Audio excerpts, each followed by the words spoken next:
मित्रांनो, सर्व निराधारांसाठी मे महिन्याच्या हप्त्यासंदर्भातील महत्त्वपूर्ण अपडेट आता समोर आली। भरपूरशा दिवसांपासून एप्रिल हप्ता आल्याच्या नंतर मे हप्ता कोणत्या तारखेला येणार असे भरपूरसे लाभार्थी हे कमेंट करू लागलेले होते। आता त्याच्या संदर्भातील निधी सरकारने मंजूर केला। तुम्हाला मी मागील व्हिडिओमध्ये सांगितलं आहे की सर्व निराधारांना एप्रिल हप्ता लेट झाल्यामुळे सरकारने आता मेचा हप्ता लवकर टाकण्यासाठी निधी सुद्धा मंजूर केला। मी तुम्हाला जीआर सुद्धा दाखवलेला आहे। परंतु आता मे हप्त्या संदर्भातील महत्त्वपूर्ण अपडेट एक आणखी समोर आलेली आहे।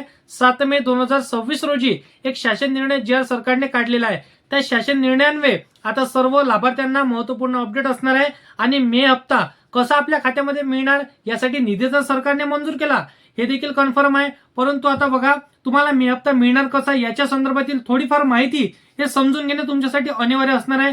त्याच्याशिवाय तुम्हाला हप्ता मिळू शकणं थोडं कठीण जाऊ शकते। आता बघा, आपल्याला 7 मे 2026 रोजी सरकारने जीआर काढलेला आहे। मागील जो निधीसाठी सरकारने जीआर काढला होता त्या निधीमध्ये म्हणजे जो निधी सरकारने मंजूर केलेला आहे मे हप्त्यासाठी, एप्रिल हप्ता तर सर्व लाभार्थ्यांना मिळाला आणि बहुतांश लाभार्थ्यांना मिळाला नसेल। परंतु आता मे हप्त्यासाठी सरकारने निधी मंजूर केला, तो जीआर सुद्धा मी तुम्हाला दाखवलेला आहे।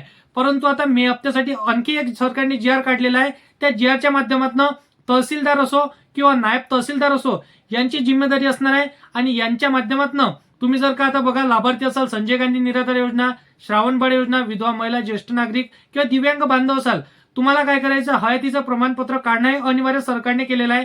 परंतु आता तुम्ही नेट कॅफेच्या माध्यमातून सुद्धा काढू शकता। तिथे गेल्यानंतर 50 रुपये फी तुम्हाला द्यायची आहे। अन्यथा 100-150 जास्त रुपये जर का तुम्हाला मागत असेल तर तुम्ही त्यांच्यावरती कारवाई सुद्धा करू शकता। म्हणजे तुम्ही त्यांना म्हणू शकता की सरकार कारवाई करू शकते 50 रुपयेपेक्षा जास्त जर का तुम्ही फी घेतली। एक झाली पहिली गोष्ट। दुसऱ्या गोष्टीमध्ये तुम्हाला काढायचं कसं स्मार्टफोनच्या माध्यमातून, तर खाली डिस्क्रिप्शन मध्ये मी तुम्हाला लिंक दिलेली आहे, तिथे क्लिक करून तुम्ही स्मार्टफोनच्या माध्यमातून अगदी 2 ॲप तुम्हाला इन्स्टॉल करायचं आहे। त्याच्या माध्यमातून तुम्ही हयातीचं प्रमाणपत्र घर बसल्या काढू शकता। त्याच्या व्यतिरिक्त जर तुम्ही काढलं नसेल तर तुमचा हप्ता बंद होणार का, तर तुमचा हप्ता बंद होणार नाही।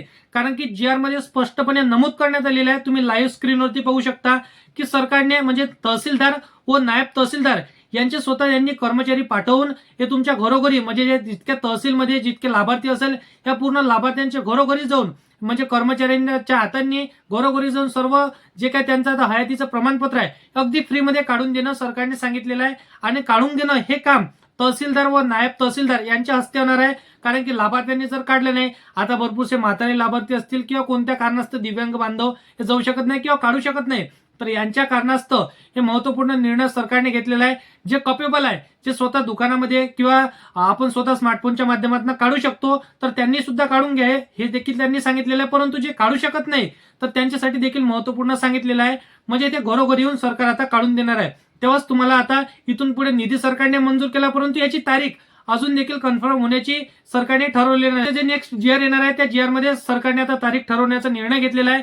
बाकी तुम्हाला तारीख जर का जाणून घ्यायची असेल तर सर्वात अगोदर तुम्हाला या चॅनलला सबस्क्राईब करून साईडला दिलेल्या बेल नोटिफिकेशनला नक्की प्रेस करून ठेवायचे आहे। तर मित्रांनो, चला भेटूया नेक्स्ट व्हिडिओमध्ये।